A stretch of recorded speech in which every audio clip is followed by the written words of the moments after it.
드디어 박진석이 고성이의 숨겨둔 딸 지은호의 존재를 알아버렸는데요. 박진석은 고성이와 함께한 25년뿐만 아니라 인생 전체가 망가졌다는 배신감에 치를 떨었는데요. 박진석은 과연 어떤 선택을 할까요? 그 크막힌 반전 스토리 지금 바로 시작합니다. 구독과 좋아요 부탁합니다. 박진석은 아침부터 휴대폰을 손에서 놓질 못하고 있었습니다. 자신의 아내인 고성이가 보육원 방화 및 납치 혐의로 긴급 체포됐다는 자막이 새벽부터 포털 메인을 도배하고 있었으니까요. 처음 뉴스를 봤을 때만 해도 박진석 머릿속은 아주 단순했습니다. 뭔가 오해가 있겠지.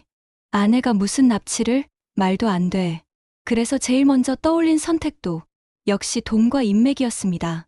변호사들부터 모아 박진석이 비서에게 내린 첫 지시였습니다. 무엇이든 완벽하고 뜨거운 모성애로 넘치는 사람이라고 스스로 믿어온 세월이 있었으니까요. 하지만 그 믿음이 완전히 깨지는 데에는 그리 오랜 시간이 걸리지 않았습니다. 구치소 접견실, 박진석 옆에는 형사 전문 변호사가 앉아 있었고 그 앞에는 수척해진 얼굴의 고성이가 앉아 있었습니다. 접견석 위에는 형사들이 작성한 피의자 신문조서 사본과 각종 증거 목록이 차례대로 놓여 있었는데요. 변호사가 조심스럽게 말을 건넸습니다. 회장님, 우선 경찰 쪽에서 확보했다는 증거들을 한번 같이 보시죠. 통화 녹음, 납치범 진술, 보육원 원장 진술, 그리고 감나무 보육원 당시 남아있던 주민등록증 사본까지입니다. 박진석은 처음엔 서류를 대수롭지 않게 넘겼습니다. 증거야 늘 많지.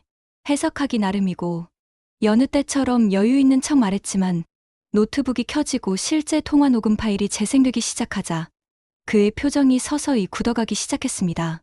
오늘 밤에 꼭 끝내세요. 조용히 데려오기만 하면 돼요. 스피커에서 흘러나온 목소리는 분명히 고성이의 것이었습니다. 신분이랑 관계는 정리해놨으니까 걱정하지 말아요. 두 번째 목소리가 나오자 박진석은 고개를 천천히 들더니 옆에 앉아있는 고성이를 똑바로 바라봤습니다. 이거 당신 목소리 맞아? 고성이는 잠깐 눈을 감았다가 억지로 고개를 끄덕였습니다. 내가 지은호라는 사람이 간 공여자일 수 있다고 들었을 때 설득시키려고 얼마나 애썼는지 당신은 모를 거예요. 그 과정에서 말이 좀 세게 나갈 수도 있고 말이 세게 나간 정도가 아니라 이건 박진석은 끝까지 말을 잇지 못했습니다. 대신 변호사가 정리하듯 설명을 이었습니다. 경찰은 이 통화를 납치 교사의 증거로 보고 있습니다. 피의자, 그러니까 납치범의 진술에서도 고성희 씨가 시켰다는 말이 나와 있고요. 여기에 20년 전 보육원 원장 진술까지 더해지면 방화 혐의까지 연결할 여지는 충분합니다. 박진석은 서류 위에 적힌 글자들을 한 줄 한 줄 따라가다가 결국 한 장을 뒤집어 엎듯이 덮었습니다. 그러니까 당신 말은 이게 오해야? 고성이는 그제야 남편의 눈을 정면으로 마주봤습니다. 난 우진이를 위해서. 좋아. 그 얘기는 조금 있다가 하고. 박진석이 말을 잘랐습니다. 숨을 한 번 깊게 들이마시고 나서 더 날카로운 질문을 꺼냈습니다. 그럼 우선 이거부터 얘기해봐. 한우진, 유학 중이라면서. 당신 입으로 그랬잖아. 미국에 있다고 왜 속였어? 고성이는 시선을 피했다가 다시 박진석을 향해 돌렸습니다. 그때 상황 기억 안 나요? 회사도 정신없고 당신 심장도 안 좋다고 해서 약까지 먹고 다니고 그 와중에 우리 아들 간이 망가져서 곧 이식해야 한다는 소리까지 들으면 당신이 버틸 수 있었을 것 같아요? 여보, 나는 당신 무너질까봐 겁났어요. 그래서 일단 유학 간 걸로 돌려놓고 어떻게든 길을 찾으려고 했던 거예요. 말은 그렇게 했지만 그 말투 안에는 여전히 내 선택은 어쩔 수 없었다는 자기 변명이 뚜렷하게 깔려 있었습니다. 그래서 숨겼다. 아들이 병원에 누워 있는데 아버지한테는 유학 중이라고 거짓말을 했다. 그게 지금 당신 입에서 남편을 위한 배려라고 말하는 거야? 박진석의 비웃음 섞인 말에 고성이 표정이 굳었습니다. 배려라기보다는 최소한의 방어였어요. 당신까지 무너지면 그때 우리 집이랑 회사가 어떻게 됐을지 당신이 더 잘 알잖아요. 누군가는 감정을 잘라내고 계산해야 할 때가 있는 거죠. 난 그 역할을 했을 뿐이에요. 잠시 정적이 흘렀습니다. 박진석은 손가락 마디가 하얗게 될 만큼 접견된 모서리를 쥐고 있다가 이번에는 더 직설적인 질문을 던졌습니다. 좋아. 그럼 두 번째. 지은호는 어떻게 공여자가 된 거야? 지금 박진석 머릿속에서 제일 이해가 안 되는 포인트였습니다. 병원에서 말했으니까 알았죠. 고성이가 준비된 듯한 톤으로 말을 꺼냈습니다. 원래 예정했던 공여자가 갑자기 포기해버려서 병원 쪽에서 다시 찾아보는 과정에서 우연히 지은호가 조건이 맞았다고. 검사 결과도 그렇고 건강 상태도 그렇고 그러니까 병원 시스템상 걸러진 거예요. 내가 명단에서 골라낸 게 아니라 우연히. 박진석이 바로 되물었습니다. 그럼 당신은 아무것도 안 했다는 거야? 지은호가 맘대로 집에서 일한다는 거, 입양하라는 거, 쌍둥이라는 거 이런 건 어떻게 알았는데. 고성이는 한숨을 짧게 내쉬고 말을 이었습니다. 당신도 알잖아요. 내가 한번 꽂히면 끝까지 파고드는 성격인 거. 공여자가 있다길래 그 사람 과거도 보고 병력도 보려면 누구인지 알아야 하니까. 그래서 입양 기록도 보고 보육원도 뒤지고 다녔어요. 맘대로 집에서 일한다는 것도 그 과정에서 알게 된 거고요. 그래서 건강검진 한번 같이 받아보자고 제안한 것뿐이에요. 그래서 검진 결과 보고 아, 이 사람이 공여자로 딱이네. 거기까지 간 거야? 이번에는 고성이가 바로 대답을 하지 못했습니다. 한우진은 시간이 없었어요.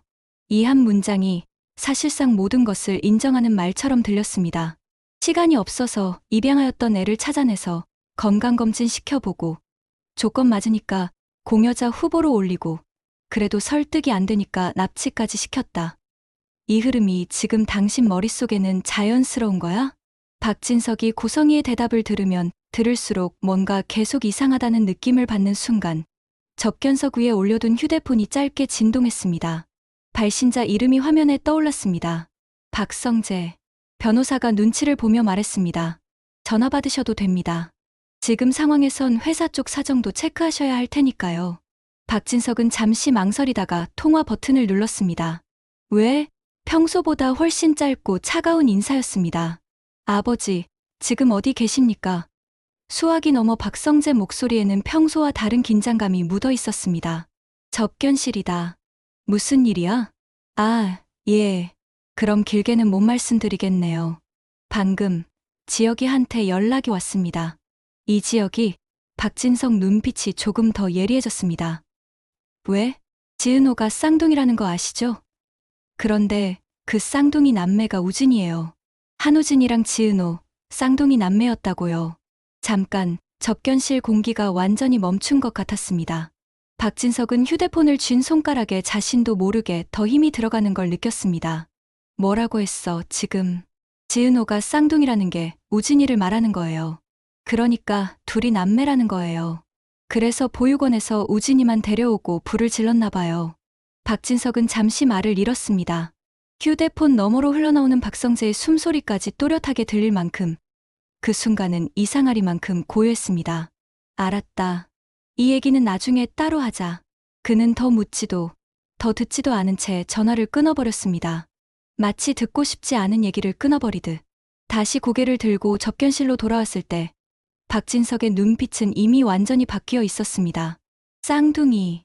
그는 아주 느리게 그 단어를 다시 한번 입 안에서 굴렸습니다. 한우진이 쌍둥이라는 거 내가 아니라 성이, 당신만 알고 있었던 거야? 고성이는 짧게 숨을 들이켰습니다. 그건 왜 쌍둥이 딸이 있다는 걸 나한테 숨겼어? 왜 딸 얘기는 단 한 번도 꺼낸 적이 없어?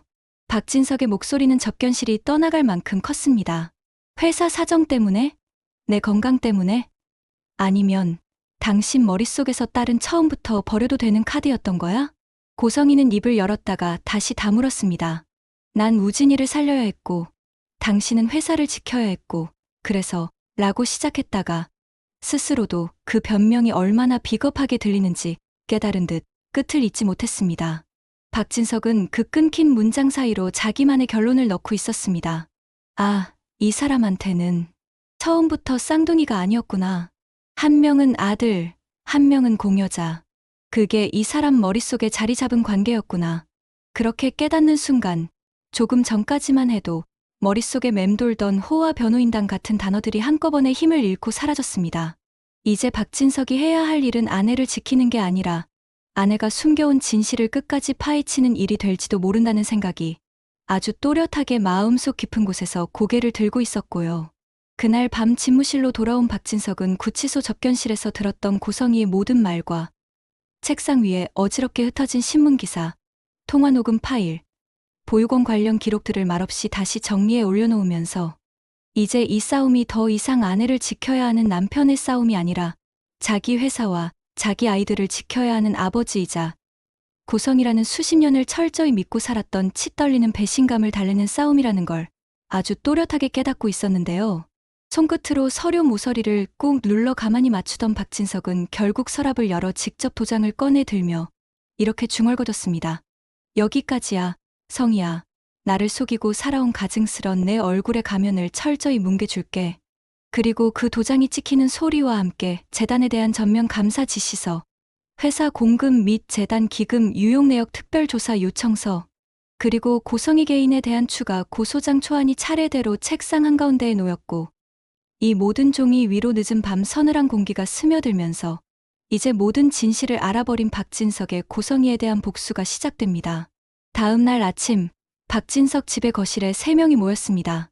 박진석, 박성재, 그리고 박영라였는데요. 전날 밤 늦게까지 구치소 접견실에서 가져온 조서와 녹취록을 홀로 들여다보던 박진석은 이제 더 이상 이 일을 자기 혼자만의 비밀로 묻어둘 수 없다는 생각이 들어 두 사람을 불러 앉혔습니다. 어제 구치소에서 조서랑 증거들 전부 봤다라는 말로 입을 연 박진석의 목소리는 괜찮은 척 평소처럼 낮고 단단했지만 그 안에 섞인 피로감과 배신감은 숨기기 힘들 정도로 무거웠고 영란은 본능적으로 손가락을 꼬집어 쥐면서 또 무슨 폭탄이 떨어질까 숨을 죽이고 있었고 박성재 역시 표정을 굳힌 채로 무슨 내용인데요? 회장님이라고 물었는데요. 박진석은 잠시 두 사람의 얼굴을 번갈아 쳐다본 뒤 조서 사본을 탁 하고 책상 위로 밀어 올려두며 조용히 한 줄만 짚었습니다. 현주건 조물방화, 납치 교사. 이게 너희 엄마 이름 앞에 붙은 타이틀이다. 그 말이 떨어지는 순간 영란 운동자가 크게 흔들렸고 박성재는 무의식적으로 입술을 깨물며 종이를 내려다봤습니다. 영란은 조서를 천천히 읽어나가다가 고성희가 지은호를 어떻게 처음 찾아갔는지, 건강검진이라는 말로 어떻게 접근했는지, 그리고 그 애는 어차피 우리 피아 우진이를 살리려면 어쩔 수 없다라고 말하며 주변 사람들을 설득했다는 문장을 읽는 순간 자신이 그동안 엄마라는 이름 아래에서 들어왔던 말들이 한꺼번에 머릿속에서 되감기처럼 흘러나오기 시작했는데요. 엄마가 나한테 했던 말도 다 똑같았네. 사람만 바뀌고라는 말이 입 밖으로 튀어나오자 박진석은 그 말에서조차 위로가 아니라 더 강한 책임감을 느끼며 영라야. 오늘은 엄마 편 들 필요 없다. 있는 그대로만 말해라. 엄마가 너한테 했던 짓 숨기지 말고라고 단단하게 말했고 그제야 영라는 겨우 입을 떼며 자신이 감시당했던 시간들, 휴대폰 위치 추적, 마음대로 정해진 유학 준비, 고성희가 지은호와의 만남을 어떻게 이용하려 했는지, 그리고 한우진을 살리는 일과 자신의 삶을 묶어두고 협박하듯 했던 말들을 하나하나 꺼내놓기 시작했습니다. 나도 그냥 엄마가 무서워서, 엄마가 원하는 대로 움직인 거였어요. 엄마가 나를 위해 뭘 하는지 아닌지 구분도 안 될 정도로요라는 고백이 나오는 순간 박진석은 더 이상 그래도 엄마니까 라는 말을 입안에서조차 꺼낼 수 없게 되었습니다. 박성재 역시 그동안 모른 척 넘겼던 장면들을 떠올리며 조심스럽게 말을 보탰습니다. 아버지, 사실 저도 간이식 얘기 나오기 직전부터 이상하다고 느낀 게 있었습니다. 이 사장님 개인명의 통장에서 빠져나간 돈들이 재단 협력업체 쪽으로 돌아 들어오는 구조가 있었거든요. 처음에는 그냥 후원금인 줄 알았는데 금액이 반복돼서 이상해서요. 그런데 그 계좌들 일부가 나중에 납치범이랑 연결된 하청업체 쪽으로 흘러들어간 정황이 오늘 새벽에 감사팀에서 올라왔습니다.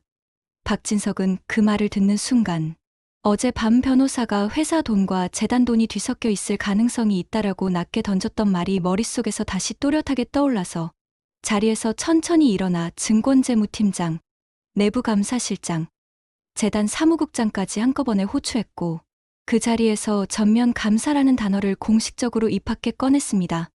지금부터 재단 계좌, 회사 계열사 계좌, 그리고 이사장 개인 계좌까지 전부 싹 다 들여다보겠습니다. 누가 언제 얼마를 어디로 보냈는지 한 줄도 빼지 말고 다 뽑아오세요. 이건 집안 체면 문제가 아니라 우리 회사와 재단이 공범이 될지 말지의 문제입니다. 그 말을 들은 순간 박성재는 이 싸움이 더 이상 가족 내부의 감정 다툼이 아니라 진짜 법과 숫자의 언어로 가려질 싸움이 되어버렸다는 걸 실감했고 영란은 그 와중에도 아빠, 나 엄마 더 미워해도 돼라는 말을 속으로 삼키며 이제는 자신의 마음 한가운데 있던 엄마에 대한 마지막 미련을 어떻게 처리해야 할지 어지러울 정도로 혼란스러워졌습니다. 그날 오후 내부감사팀이 급하게 정리해 온 초기 보고서에는 놀라울 정도로 비슷한 패턴이 반복되고 있었는데요.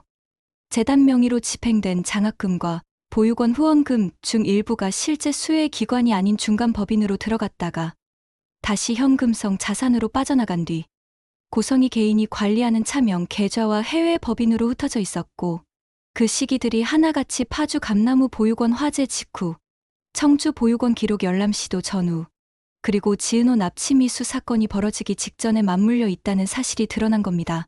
회장님, 이 정도면 단순한 회계 처리 실수가 아니라 목적을 가지고 돈을 움직인 걸로 보입니다. 특히 이 계좌는 납치범에게 지급된 용역비와도 시기가 정확히 겹칩니다라는 감사실장의 보고를 들으면서 박진석은 손에 쥔 보고서를 더 세게 움켜쥐었고 옆에서 지켜보던 박성재 역시 이 사장님이 회장님 몰래 이 정도까지 라는 말을 끝까지 잊지 못했습니다. 박진석은 한동안 아무 말도 하지 않다가 결국 깊게 숨을 들이마시고 천천히 내쉰 뒤 이렇게 선언했습니다. 좋습니다. 여기까지 확인된 내용은 전부 정리해서 경찰과 검찰에 공식 제출합니다. 방화, 납치, 간이식 강요도 모자라서 재단 기금 유용과 회사 자금 횡령까지 더 얹어야겠네요. 이제부터는 남편이 아니라 피해 회사의 대표로 움직일 겁니다. 이 말은 단순한 분노 표출이 아니라 앞으로 법정에서 자신이 어떤 자리에서 어떤 증언을 하게 될지 스스로 결정하는 선언이었고 영란은 그 말 속에서 묘한 공포와 안도감을 동시에 느꼈습니다. 적어도 이제는 우리 가족 말고도 이 일에 책임질 어른이 하나 생긴 거니까요 라는 생각이 들었거든요. 밤이 깊어질 무렵 박진석은 비서에게 경찰서 담당 형사와 검찰 쪽 담당자를 연결해 달라고 지시했고 전화기 너머로 추가 고소장을 준비하고 있습니다. 방화와 납치 교사 혐의 외에 재단 기금 유용, 회사, 자금 횡령 및 배임 혐의도 함께 수사해 주셨으면 합니다. 관련 내부 자료는 내일 오전 중으로 다 넘기겠습니다라는 말을 또박또박 전하면서 동시에 한 가지 부탁도 조심스럽게 덧붙였습니다. 혹시라도 제 진술이 필요하다면 남편으로서가 아니라 회사 대표로서 불러주십시오. 그게 제가 제 아이들한테 그리고 피해를 입었을지 모르는 사람들에게 할 수 있는 최소한의 책임이라고 생각합니다. 전화를 끊고 난 뒤 한동안 텅 빈 집무실에 혼자 앉아 있던 박진석은 책상 한가운데에 펼쳐진 가족 사진을 바라봤습니다. 사진 속에서는 고성이가 환하게 웃고 있었고 그 옆에서 한우진과 박영라 그리고 아직 진실을 알기 전에 자신이 어깨를 나란히 하고 있었는데요. 저 때만 해도 우리가 이렇게까지 될 거라고는 상상도 못했지라는 혼잣말이 허공에 흩어졌고 그 말 뒤에는 그래도 이제라도 멈출 수 있으면 그게 우리한테 남은 마지막 기회겠지 하는 속마음이 뒤따랐습니다. 이제 앞으로 법정에서는 아내 고성이와 남편 박진석이 서로를 증인석과 피고인석에서 마주보게 될 날이 다가올 것이고 지은호와 한우진, 박영란은 그 광경을 각자의 자리에서 지켜보게 될 텐데요. 그날 박진석이 과연 어디까지 진실을 말할지, 그 진실이 이 가족의 관계를 완전히 끊어버리는 칼날이 될지, 아니면 아주 늦게 찾아온 마지막 구원의 손길이 될지, 그리고 시청자들이 끝까지 붙잡고 보게 될 이 싸움이 단지 복수로 끝날지, 아니면 잘못된 엄마와 아빠를 인간으로 끌어내리는 과정까지 담아낼 수 있을지, 그 답은 아직 아무도 모르는 채로 조용히 다음 회를 기다리는 밤이 시작되고 있었습니다. 만약 당신이 평생 붙잡고 싶었던 엄마라는 이름이 사실은 범죄자 이름이었다는 걸 알게 된다면 그 다음 선택, 어디까지 버틸 수 있을까요?